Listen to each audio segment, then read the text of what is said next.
সেখানে নির্যাতিত, সেখানে নিপীড়িত যারাও একটু ইসলামের পক্ষে কথা বলবে, ইসলামের পক্ষে একটু কথা বলার চেষ্টা করবে, কোরআনের পক্ষে একটু কথা বলার চেষ্টা করবে, দেখা যায় নাস্তিক মুরতাদের সাথে তাল মিলিয়ে মুসলমান নামধারী তাদেরকেও তাদের মুখকে বন্ধ করে দেওয়ার ষড়যন্ত্র করে। পিছনে যারা ছিল তারা তো একেবারেই কণ্ঠসা করে রাখছিল। কখনো ওলামায়ে কেরামকে জেলখানায়, কখনো জঙ্গিবাদের বলে, কখনো তালেবানের বলে, কখনো ইসলাম থেকে রাজাকারের স্লোগান দিয়ে ইসলাম থেকে দূরে সরিয়ে দেওয়া, সব সময় এক ষড়যন্ত্র আর পায়তারা তো চলতেই ছিল।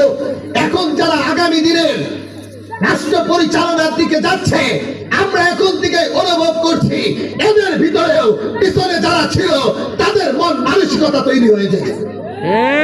তারা এখন আস্তে আস্তে ধর্ম বিদ্বেষী হয়ে যাচ্ছে। ইসলাম মানবতার বিরুদ্ধে তারা অবস্থান করছে। কিভাবে বুঝলাম?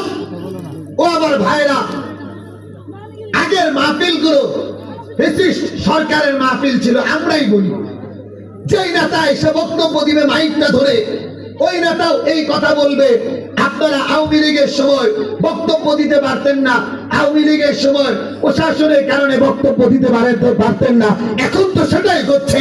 আপনারা এসেও তো ওলামায়ে কেরামের মাহফিল আইসা বড় বড় বক্তব্য দিয়ে যাইতেছেন মাহফিল ঠেকায়া।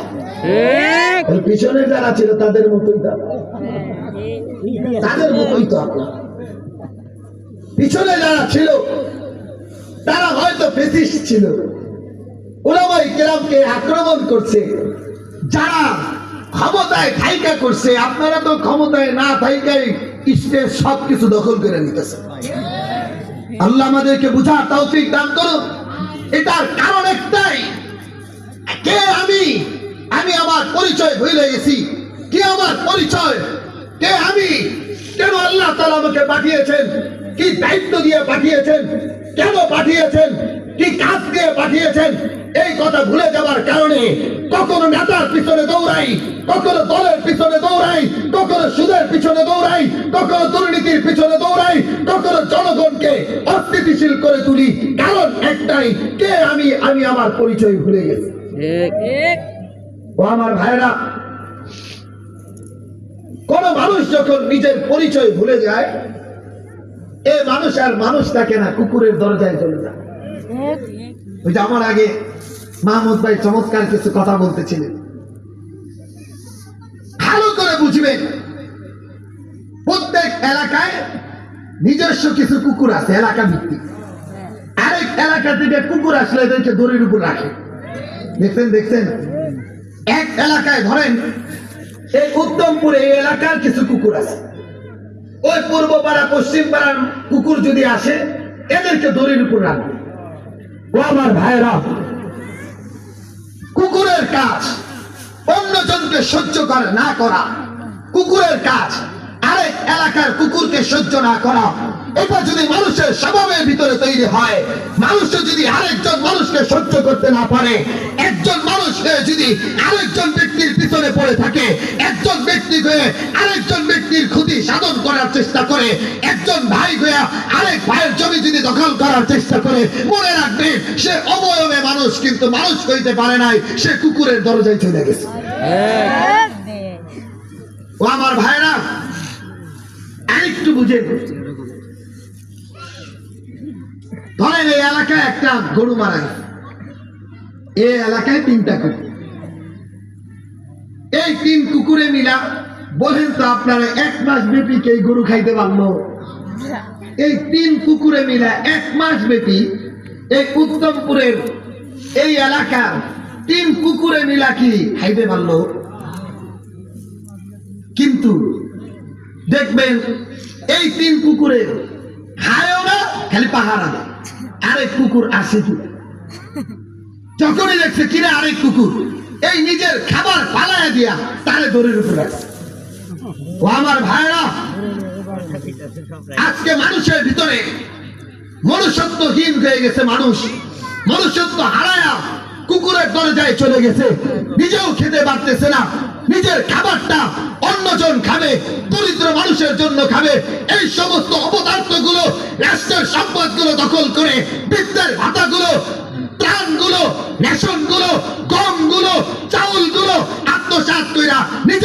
থেকে নিজেও খাইতে পারতেছে না, বিদেশে পাচার করতেছে। মানুষ আর কুকুরের ভিতরে কোনো তফাৎ হয় নাই। কেন? ওই এক কথা, কে আমি আমার পরিচয় ভুলে গেছি। কে আমি? আমি আমার পরিচয় ভুলে গেছি।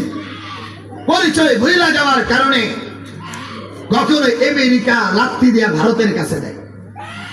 ভারত কতক্ষণ সটায়া তাদের দোসরদের হাতে তুইলা দেয়। আর আমরাও ছাগলের 3 নাম্বার বাচ্চার মতো যারা আমাদেরকে ধর্মহীনতার কথা বলছে, ইসলামহীনতার কথা বলছে, কোরআনের বিরুদ্ধে যাচ্ছে, কোরআনের আইনের কথা বিরুদ্ধে যাচ্ছে, আমরা তাদের স্লোগান দিয়া দিয়া তাদেরকে ফুলের মালা দিয়ে বরণ করে নিই। আমার ভাইরা, এর কারণ একটাই, কে আমি? আমি আমার পরিচয় ভুলে গেছি। ও আমার উত্তমপুরের বাসী ভালো করে বুঝবেন, মরুভূমির ভিতরে একটা ছোট্ট সিংহের বাচ্চা ছোটাছুটি করতেছে। সিংহের বাচ্চা, একবারে ছোট্ট বাচ্চা, দুধের বাচ্চা। ছাগলের রাখাল দেখতেছে, কিরে দুধের একটা বাচ্চা সিংহের বাচ্চা ছুটাছুটি করতেছে, মায়া লাগছে। সিংহের বাচ্চাটারে ধইরা ছাগলের পালে ঢুকাই দিছে। এখন সিংহের বাচ্চাটা ছাগলের দুধ খাইতে খেতে বড় হয়ে গেছে। এখন যখন শরীরটা একটু গঠন আসছে, ছাগলের বাচ্চা তো চিনেই দেখে, কিন্তু সিংহের বাচ্চা ছাগলের দুধ খাইতে খাইতে নিজের পরিচয় ভুলে গেছে। এখন সিংহের বাচ্চা যখন বড় হইতেছে, ছাগলের বাচ্চা সব মিলা খালি গুটায়। সিংহের বাচ্চাটা শরীর তারে ক্ষত বিক্ষত করে ফেলাইছে, সারা শরীর রক্তাক্ত। একদিন বড় সিংহ দেখছে, কিরে আমার বাচ্চাটারে ছাগলের বাচ্চা গুটায়, অথচ আমি একটা হুঙ্কার দিলে ছাগলের মালিক সহদরের উপর থাকবে, অথচ ছাগলের বাচ্চা গুলা আবার সিংহের বাচ্চাটারে গোতায়। একবারে দাঁড়ায় একটা হুঙ্কার দিছে বড় সিংহটা, ছাগলের পান্ত দৌড়ের উপর দৌড়, মালিক সহ দৌড়। এবার বাচ্চাটারে, সিংহের বাচ্চাটারে ধইরা জলাশয়ের কাছে নিয়ে গেছে। বলাইবান কথা কইস না। সিংহের বড় সিংহটা বাচ্চাটারে নিয়ে জলাশয়ের কাছে গেছে, পানির কাছে যায়, মাথাটা এইভাবে ধরছে। বাচ্চাটাকে, উস্তাদ আপনি কেরা? আপনার মতো দেখি আমার দেখা যায়। শুন, আমি যেটা তুই ওইটা। বাচ্চাটা কয়, আমি আপনি যেটা ওইটা যদি আমি কই, আমার দেখা তো ছাগলের পার দোল দিল না, অথচ আপনার দেখা দেখে মালিক সব দৌড়ায়। কারণ কি?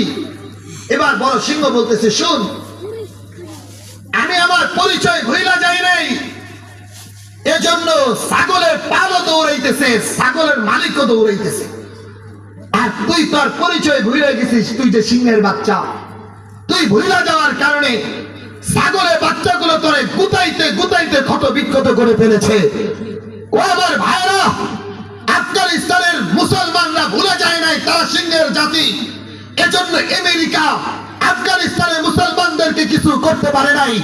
20 বছর নির্যাতন করেছে, নিপীড়ন করেছে, জুলুম নির্যাতন সহ্য করার পরে তারা জানতেন নাসরুম মিনাল্লাহ, আল্লাহর সাহায্য নিকটে। তারা ভীত সন্ত্রস্ত হয় নাই। তারা জানতেন আমাদের এই রক্তের ভিতরে ওমর ইবনুল খাত্তাবের রক্ত, আমাদের এই রক্তের ভিতরে খালিদ ইবনে ওয়ালিদের রক্ত, আমাদের এই রক্তের ভিতরে হামজার রক্ত, আমাদের এই রক্তের ভিতরে আলীর রক্ত। অতএব আমেরিকার ভল্লুকের কাছে কখনো আমরা নত হব না। আফগানিস্তান নত হয় নাই, এখন সারা পৃথিবী মিলা আফগানিস্তানকে ভয় পায়। আল্লাহ তাআলা এক রাজত্ব দান করেছেন। তারা জানতো আমরা মুসলমান, আমাদের এক মালিক আছে, আসমান থেকে নুসরত আসবে, এই চিন্তা তাদের ছিল। হাওয়া কষ্ট হয়েছে 20টা বছর। কেউ বাবাকে হারিয়েছে, কেউ মাকে হারিয়েছে, কেউ সন্তান হারিয়েছে, কেউ কোনো মহিলা বিধবা হয়ে গেছে, কোনো পুরুষ তার স্ত্রীকে হারাইছে, কোন মহিলা বিধবা হয়ে গেছে, কোন বাবা তার সন্তান হারাইছে, কোন মা তার সন্তান হারাইছে, কিন্তু আল্লাহ তাআলা 20 বছর পরে মুসলমানদেরকে বিজয় দান করেছেন, যারা আজকে সারা পৃথিবীতে নেতৃত্ব দিচ্ছে। আমার ভাইরা, কারণ কি? তারা ভুলে যায় নাই আমা কে আমি, কিন্তু আজকে আমরা ভুলে গেছি কে আমি। কে আমি এই কথা ভুলে গেছে মসজিদের ইমাম সাহেব, এজন্য কমিটির পায়ে পড়ে থাকে। এই কথা ভুলে গেছে মুফতি সাহেব, এজন্য মহিলা তালাক হওয়ার পরে মাসালাটা সুন্দর করে দিয়ে দেয়।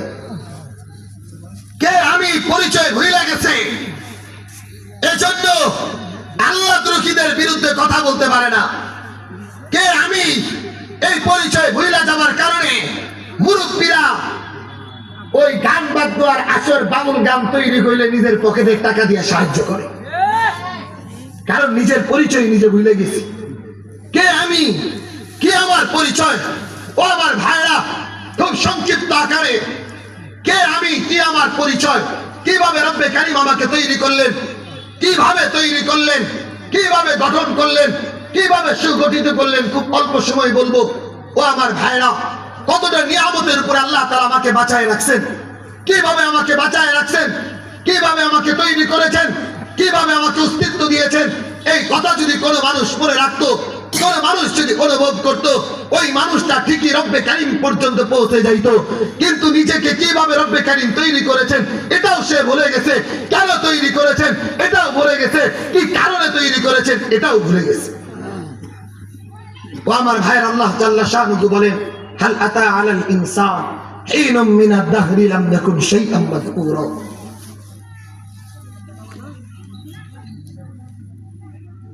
এ পোলাই পান দয়া করে কথা বলিস না। আল্লাহ বলেন, হাল আতা আলাল ইনসান, মানুষের উপর দিয়ে কেমন একটা সময় যুগ কাল যায়নি, সে উল্লেখযোগ্য কিছুই ছিল না। ও আমার ভাইরা, কি ছিলাম আমি? 1 ফোঁটা নাপাক পানি। কি ছিলাম? 1 ফোঁটা নাপাক পানি। ও আমার যুবক ভাইরা, আজকে দলের পিছনে, নেতার পিছনে যেমন করে দৌড়াইতেছি, নেতাও কখনো নিজেকে মানুষ থেকে প্রভুর কাতারে দাঁড় করায় দেয়, সেও জানে না কে আমি। কারণ একটাই, রব্বে কারীম বলেন, হাল আতা আলাল ইনসান, মানুষ তো ভুলে গেছে এমন একটা সময়, কাল যুগ তার উপর দিয়ে পার হয়ে গেছে, সে উল্লেখযোগ্য কিছুই ছিল না। রব্বে কারীম আমাকে 1 ফোঁটা নাপাক পানি থেকে তৈরি করেছেন। যে 1 ফোঁটা নাপাক পানি যদি ঘুমের ঘরও বের করে যায়, গোসল ফরজ হয়, এমন 1 নাপাক পানি থেকে রব্বে কারীম আমাকে তৈরি করেছেন। ও আমার ভাইয়েরা, গর্ব করার কিছু নাই। মেম্বার হলেও মনে রাখবেন আপনি 1 ফোঁটা নাপাক পানি, চেয়ারম্যান হলেও মনে রাখবেন আপনি 1 ফোঁটা নাপাক পানি, এমপি হলেও মনে রাখবেন আপনি 1 ফোঁটা নাপাক পানি, আপনি মন্ত্রী হলেও মনে রাখবেন আপনি 1 ফোঁটা নাপাক পানি, আপনি বড় বিজনেসম্যান হলেও মনে রাখবেন আপনি 1 ফোঁটা নাপাক পানি। আমি মুফতি সাহেব হলেও মনে রাখা দরকার আমি 1 ফোঁটা নাপাক পানি। এজন্য আমার গর্ব করার কিছুই নেই। গর্ব আমার সাথে, অহংকার আমার সাথে না। আরে আমি তো 1 ফোঁটা নাপাক পানি।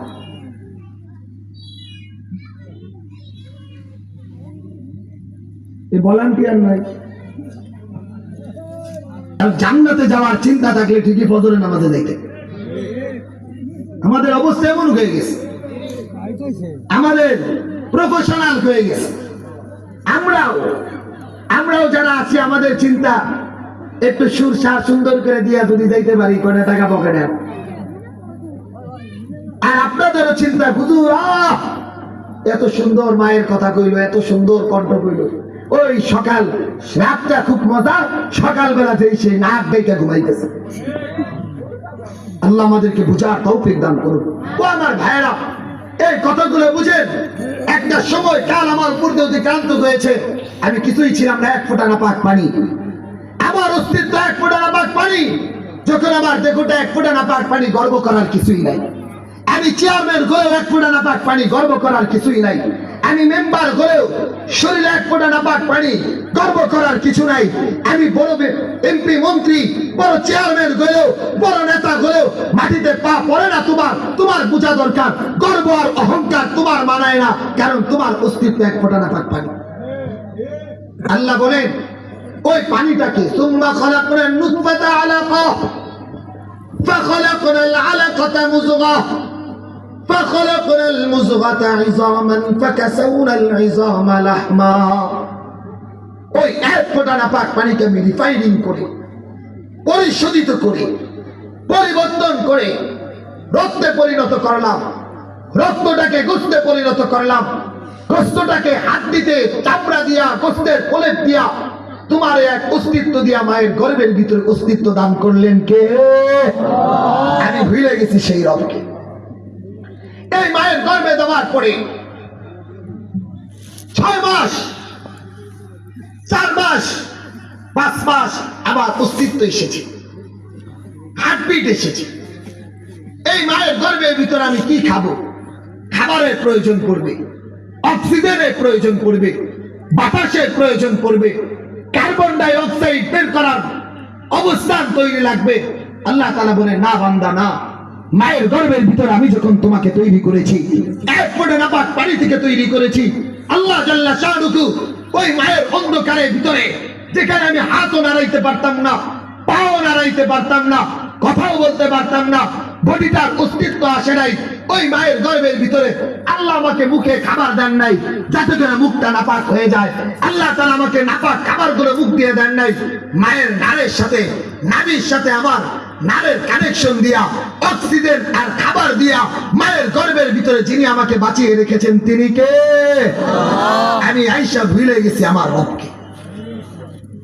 ও আমার ভাইরা, ঠিক 10 মাস পরে দুনিয়াতে আসলাম, এমন এক মুহূর্তে আসছি মা অচেতন, পরিবার পরিজন সকলে দিশাহারা, ক্ষুধা লাগলে আমি বলতে পারি না, মাকে ডাকতে পারি না, ধরতে পারি না, বুঝাইতে পারি না, কি খাবো দাঁতও নাই, শক্ত খাবারও খাইতে পারি না, গরম কিছু কিনতে পারি না, কোনটা গরম সেটা আমার জিহ্বা যদি পুড়ে যায়, কোনটা ঠান্ডা আমার বুকে যদি কফ জমে যায়, কিছুই আমি জানি না। আল্লাহ তাআলা বলে না বান্দা তোর কোনো চিন্তা নাই, আমি আছি বান্দা, আমি আছি বান্দা। শোন বান্দা, তুই দুনিয়াতে যাওয়ার আগে আমি তোর মায়ের স্তরের ভিতরে তোর খাবারের জন্য দুধকে স্পেশাল ভাবে রিজার্ভ করে রেখে দিয়েছি। ডাক্তারের পরিভাষা, সারা পৃথিবীতে চাইল্ড কেয়ার শিশু বিশেষজ্ঞদের চূড়ান্ত সিদ্ধান্ত যেটা, মায়ের দুধের চাইতে বাচ্চার জন্য পুষ্টিকর খাবার আজও পৃথিবীতে আবিষ্কার হয় না। কিন্তু দুধের অবস্থাটা কেমন? যদি দুধটা বেশি গরম থাকে জিহ্বাটা পুড়ে যাবে, যদি বেশি ঠান্ডা থাকে কফ জমে যাবে, যদি লবণ বেশি হয় জিহ্বাটা ফিরে আসবে, মিষ্টি বেশি হলে খেতে পারবো না বেশি। যে পরিমাণ গরমের দরকার, যে পরিমাণ ঠান্ডার দরকার, যে পরিমাণ মিষ্টতার দরকার, যে পরিমাণ লবণের দরকার, যে পরিমাণ ভিটামিন বির দরকার, যে পরিমাণ ভিটামিন সির দরকার, যে পরিমাণ ভিটামিন এর দরকার, সমস্ত কিছুকে রব্বে কারীম একভাবে তৈরি করে মায়ের দুধের ভিতরে আমাকে রব্বে কারীম সেই দুধ পান করায় যিনি বাঁচিয়ে রেখেছেন তিনি কে? আমি ভুলে গেছি আমার আল্লাহ। ও আমার ভাইরা, ভালো করে বুঝে, দুনিয়াতে আসার পরে রাতের বেলা ঘুমিয়ে আছি, মাকেও ধাক্কা দিতে পারি না, বলতেও পারি না, বুঝাইতেও পারি না, ক্ষুধা লাগছে তাও বলতে পারি না।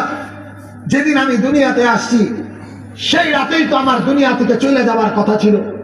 মা ঘুমিয়ে আছে বিভোর, দীর্ঘ 10 মাস ঘুমাইতে পারে নাই, পেটের ব্যথায় ঘুমাইতে পারে নাই, আজকে তো বিভোর হয়ে ঘুমাইতেছে মা, মা কাত হয়ে ঘুমাইতেছে, মায়ের পিঠের নিচেই একদিনের বাচ্চাটাও ঘুমাইতেছে।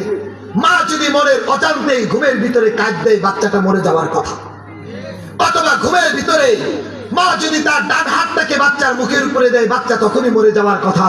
আল্লাহ বলেন না বান্দা, তোর মাও ঘুমাইতেছে, তোর বাবাও ঘুমাইতেছে, তোর নানিও ঘুমাইতেছে, তোর দাদিও ঘুমাইতেছে, পাড়া প্রতিবেশী সবাই ঘুমাইতেছে।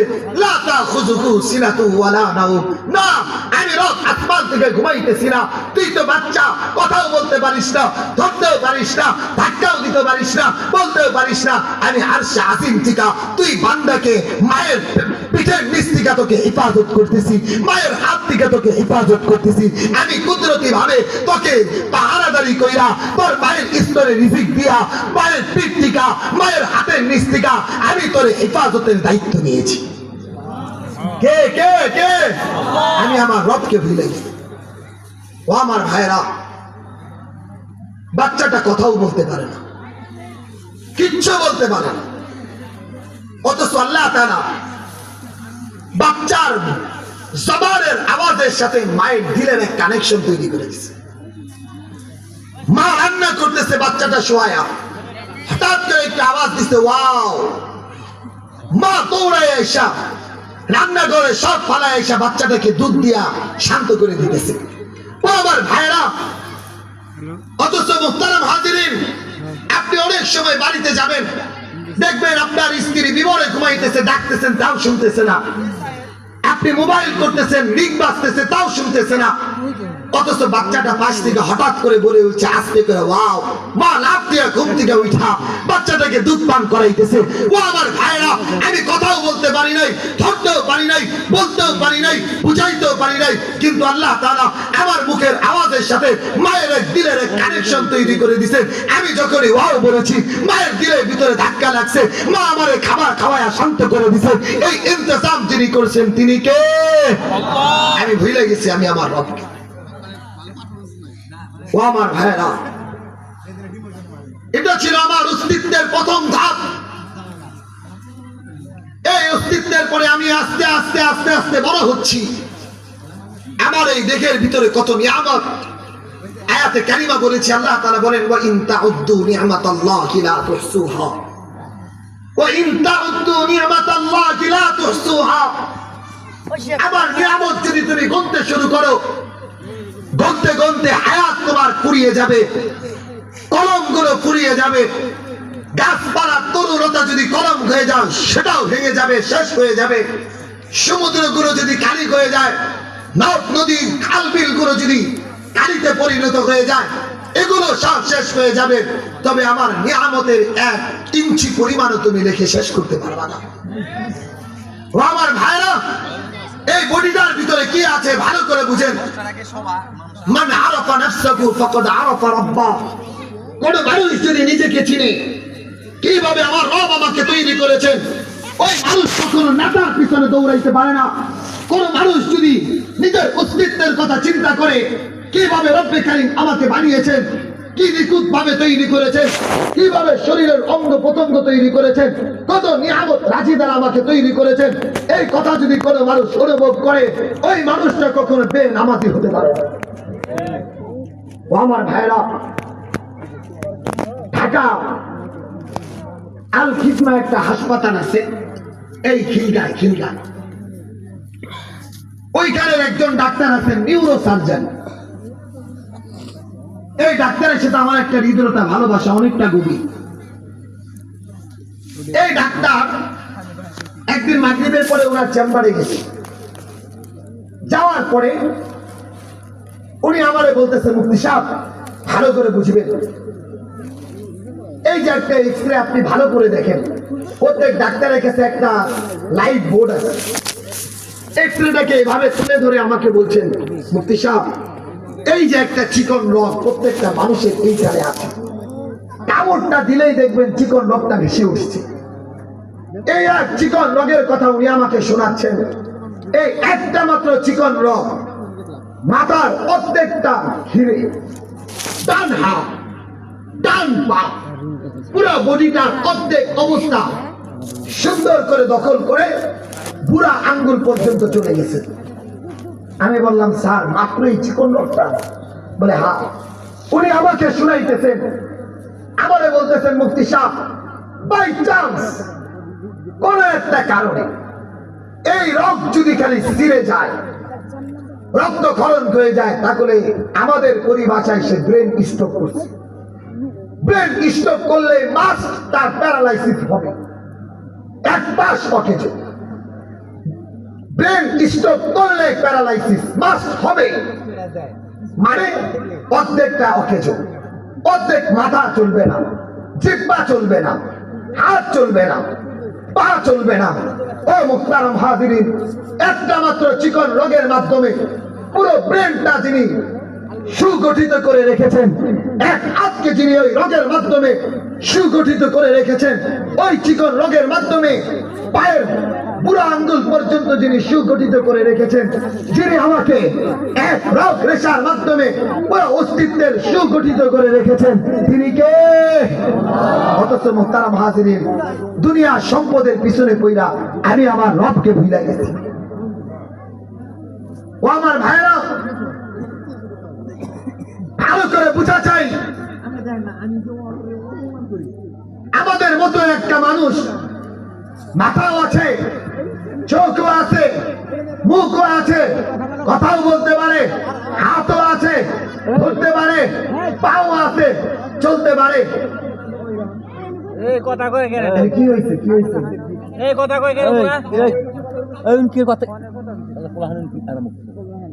ও আমার ভাই, এই আপনার একটু চাইপা আসলে মনে হয় তারা একটু বুঝতে পারত।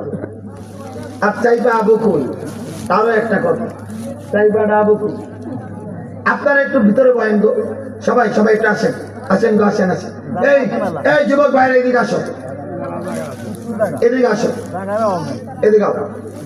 আল্লাহ কবুল করেন, আমাদের এই বসাকে কবুল করেন, আমিন বলেন। আল্লাহ আমাদের এই আজকের মাহফিলকে হিদায়াতের জরিয়া। ভালো করে বুঝো যুবক ভাইরা, আমি আমার জীবনটাকে কোন পথে ব্যয় করতেছি। একজন মানুষের সমস্ত অস্তিত্ব আছে, মাথাটাও আছে, পাও আছে, হাতও আছে, দেখতেও চমৎকার, দেখেও স্পষ্ট, বলেও ভালো ভালো কথা, কিন্তু মুহতারাম হাজিরিন, উলঙ্গ হয়ে ঘুরে মানুষ তারে কি কয়? পাগল। ও আমার ভাইরা, কোথায় সমস্যা? কোথায় সমস্যা দেখা যায়? সমস্যাটা কোথায় দেখা যায়? সমস্যাটা কোথায় দেখা যায়? ও আমার ভাইরা, ব্রেনের ভিতরে সমস্যা দেখা যাইতেছে না, কিন্তু মুহতারাম হাজিরিন, এই আমার মাথাটাও ঠিক আছে, পাটাও ঠিক আছে, হাতও ঠিক আছে, চোখও ঠিক আছে, ব্রেনের একটা জায়গায় সমস্যা। মানুষ উলঙ্গ হয়ে ঘুরে, মানুষ তারে পাগল বলে। আমার আল্লাহ আমারে পাগল বানায় নাই, আমার আল্লাহ আমারে ব্রেন নষ্ট বানায় নাই, উলঙ্গ হয়ে রাস্তায় ঘুরাই নাই। যিনি আমারে ব্রেন দিয়া সুস্থ কইরা, হাত দিয়া, পা দিয়া, সমস্ত অস্তিত্ব দিয়া যিনি আমারে সুগঠিত কইরা উত্তম মানুষ রূপে তৈরি করেছেন, তিনি কে? আমি দুনিয়াতে আইসা আমি আমার রবকে ভুলে গেছি। ও আমার ভাইরা, এই এলাকার অনেক মানুষ দেখবে চোখে দেখে না, সব ঠিক আছে, কিন্তু কি করে না? কি বলে? কি করে না? চোখে দেখে না, অন্ধ। মানুষ তার অন্ধ কয়, চোখে না দেখার কারণে মানুষ তার অন্ধ কয়। ও আমার ভাইরা, পৃথিবীর বিজ্ঞানের দৃষ্টিতে, পৃথিবীর বিজ্ঞানের দৃষ্টিতে চক্ষু বিশেষজ্ঞ ডাক্তারের কথা কইল, কোন মানুষ যদি মায়ের গর্ভের ভিতরে চোখ রাইখা আসে, পৃথিবীর কোন ডাক্তার এই চোখকে লাগাইতে পারবে না। মায়ের গর্ভে যদি কোন মানুষ একটা হাত রাইখা আসে, ওই হাতকে পৃথিবীর কেউ আবিষ্কার করতে পারবে না। কোন মানুষ যদি মায়ের গর্ভের ভিতরে একটা পা রাইখা আসে, ওই পৃথিবীর কোন ডাক্তার তাকে পা লাগাইতে পারবে না। ও আমার ভাইরা, আমার আল্লাহ আমাকে অন্ধ বানায় নাই, আমার আল্লাহ আমাকে প্রতিবন্ধী বানায় নাই, আমার আল্লাহ আমারে হাত দিয়া, পা দিয়া, চোখ দিয়া, ব্রেন দিয়া, মুখ দিয়া, দাঁত দিয়া, কথা বলার শক্তি দিয়া, পা দিয়া, হাঁটার শক্তি দিয়া, হাত দিতেন ধরার জন্য। অথচ আজকে আমি আমার রব বাদ দিয়া মানুষের স্লোগান দিতেছি। আমি আমার রব বাদ দিয়া মানুষের পিছনে দৌড়াইতেছি। ও আমার ভাইরা, গত বছরই নভেম্বরের মধ্যে, এই গত বছর টাঙ্গাইল আমাদের একটা, সেই 11টা 12টায় গেছি। আগেকার মাহফিল গুলোতে একটু ব্যতিক্রম ছিল। এমপি মহাদয়কে দাওয়াত দিতে গেছিলাম। যাই দেখি 2টার সময় আমার এক বাজারের গোপালপুর বাজারের একজন সদস্য, তো আমি ওরা জিজ্ঞাইলাম, ভাই এই রাত 2টার সময় আপনি এই জায়গায়? কয় নেতার কাছে একটু দরকার আছে। আমি বললাম, ভাই নেতার কাছে আপনার যেই পরিমাণ দরকার এর চাইতে বেশি দরকার রব্বে কারিমের কাছে। অথচ আপনার তো আমি মসজিদেও দেখি না, ফজরের নামাজেও দেখি না, জোহরের নামাজেও দেখি না, অথচ আজকে রাত 2টা বাজে আপনি নেতার কাছে বইরা আছেন। অথচ মুহতারাম হাজিরিন, একজন মানুষের কাছে মানুষের প্রয়োজন পড়লে যে পরিমাণ তাকে দোয়াইতে হয়, একজন মানুষ আরেকজন মানুষের প্রয়োজন পড়লে যে পরিমাণ তার কাছে যাইতে হয়, ধর্ণা ধরতে হয়, পয়সা ডাকতে হয়, অথচ আমি যদি এর চাইতে অর্ধেক পরিমাণ আমি আমার রবকে ডাকতাম, রবের পায়ে সিজদা দিয়া গোলামি করতাম, 5 ওয়াক্ত নামাজ পড়তাম, আমার এক মুহূর্তের জন্য কোনো ব্যক্তির ধর্ণা ধরতে হইতো না। আসমানের মালিক সমস্ত কিছু আমার প্রয়োজনগুলো মিটাই দিত। কথা শেষ। ও আমার ভাইরা, ফিলিপাইন থেকে একটা এয়ার বিমান দুবাই আসবে, দুবাই। ও আমার যুবক ভাইরা, আজকে মানুষের পিছনে দৌড়াইতেছি রব বাদ দিয়া, এজন্য আমার অভাব দূর হয় না, আজকে আমার অবস্থান পরিবর্তন হয় না। রব বাদ দিয়া মানুষের গোলামি করতে শুরু করেছি, এজন্য আমার পরিবারের না পরিবর্তন হয় না আমার সন্তানের করে পরিবর্তন হইতেছে। কারণ একটাই, আসমানের মালিক বাদ দিয়া আসমানের মালিকের গোলামের গোলামি করতেছে। ও আমার ভাইরা, ফিলিপাইন থেকে একটা এয়ার বিমান দুবাই আসবে, প্রায় 18 থেকে 19 ঘন্টা রানিং করতে হয়। পাকিস্তানি ইয়ার অর্থাৎ পাকিস্তানি পাইলট বিমান চালাইতেছে চালাইতেছে, হঠাৎ করে রেড সিগন্যাল উঠল। বিমানের ভিতরে রেড সিগন্যাল, চাকা নামবে না।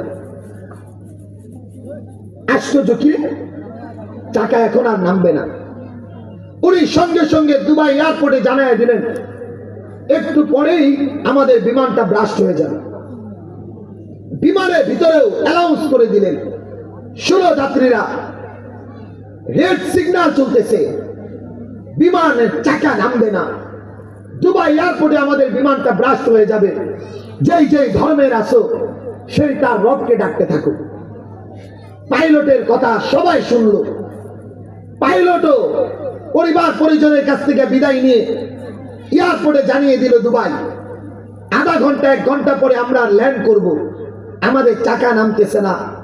বিমানে যারা সফর করেছেন তারা জানেন, বিমানটা নামার সাথে সাথে দ্রুত গতিতে দৌড় দেয়। যখনই চাকাটা নামবে না, দ্রুত গতিতে দৌড় দিতে গেলে বিমানটা ব্লাস্ট হয়ে যাবে।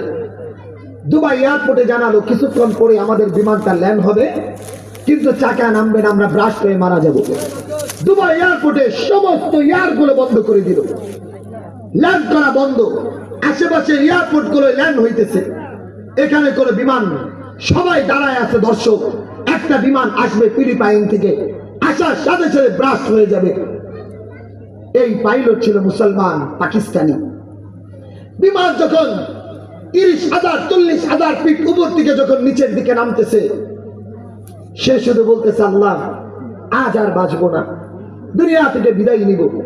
নামতে নামতে যখন 1,500 ফিট উপরে, হঠাৎ করে মনে হয়েছে, কিরে আমার না একজন মালিক আছে, যেই মালিক হলো কুলিল্লাহুম্মা মালিকাল মুলক তুতিল মুলকা মান তাশা ওয়া তানজিউল মুলকা মিম্মান তাশা। আমার রব তো সমস্ত রাজত্বের মালিক, বিয়াদিকাল খায়র ইন্নাকা আলা কুল্লি শাইইন কাদির। সমস্ত রাজত্বের মালিক তো আমার রব, সবকিছু পারেন তো আমার রব। এই কথা চিন্তা করতে করতে উনি চিন্তা করলেন, মারা তো যাবই, একটু আমার রবের দিকে একটু তাওয়াজ্জু হই। হঠাৎ করে রবকে ডাকতে ডাকতেই বিমানের রেড সিগন্যাল চলতেছে। যখনই দুবাই এয়ারপোর্টে বিমানটা ল্যান্ড করবে, চাকা তো নামতেছে না। হঠাৎ করে বাটনে টিপি দিয়ে বললেন, আল্লাহ যদি কেউ বাঁচাইতে পারে তো তুমি পারো, তুমি যদি না বাঁচাও পৃথিবীর কেউ বাঁচাইতে পারবে না। এই কথা বইলাই সেই সুইচে টিপি দিছে, টিপি দেওয়ার সাথে সাথেই চাকা নেমে গেছে। সুন্দর করে বিমান ল্যান্ড হলো। সবাই তো এখন দৌড়ায় আসছে, পাইলটের উপরে খেপা। আমরা ল্যান্ড বন্ধ করে দিছি, অথচ তুমি বললা চাকা নামবে না, চাকা নামলো কেমনে? সবার কাছে সবাইকে ডাইকা বলতেছে আসো বিমানে, আইসা দেখে রেড সিগন্যাল এখনো চলতেছে, চাকা নামার কথা, চাকা নামার কথা না, অকেজ হয়ে গেছে, চাকার হুইল শেষ, চাকা নামবে না। এবার সবাই হা করে তাকিয়ে আছে, পাইলটের দিকে বলছে কিভাবে সম্ভব এই বিমানটা নামা? বলে যিনি পারেন তিনি তো আমার রব, আমার রব আমার বিমানটাকে এভাবে ল্যান্ড করিয়েছেন। ও আমার ভাইরা, আজকের উত্তমপুরবাসী ভালো করে বুঝেন, আজকের একটা কথাই, কে আমি, কি আমার পরিচয়, আমি ভুলে গেছি কে আমি। এজন্য সারা পৃথিবীর নাস্তিক গুলো, মুরতাদ গুলো, আল্লাহ দ্রোহীরা এজন্য আমাদেরকে ব্যবহার কইরা দুনিয়ার স্বার্থ হাসিল করতেছে। যদি আমি মনে করতাম আমার রব একজন, কারো গোলামি করার দরকার নাই, আমি অভাবে পড়লে রবের দরবারে সেজদায় লুটায় পড়তাম, কখনো সুদি কারবার করার দরকার পড়তো না, কখনো কোনো ব্যক্তির কাছে চাওয়ার দরকার পড়তো না। আমি অভাবে পড়লেই আমার মালিকের সাথে যদি আমার সম্পর্ক থাকতো, সমস্ত কিছু আমার রব আমার অনুকূলে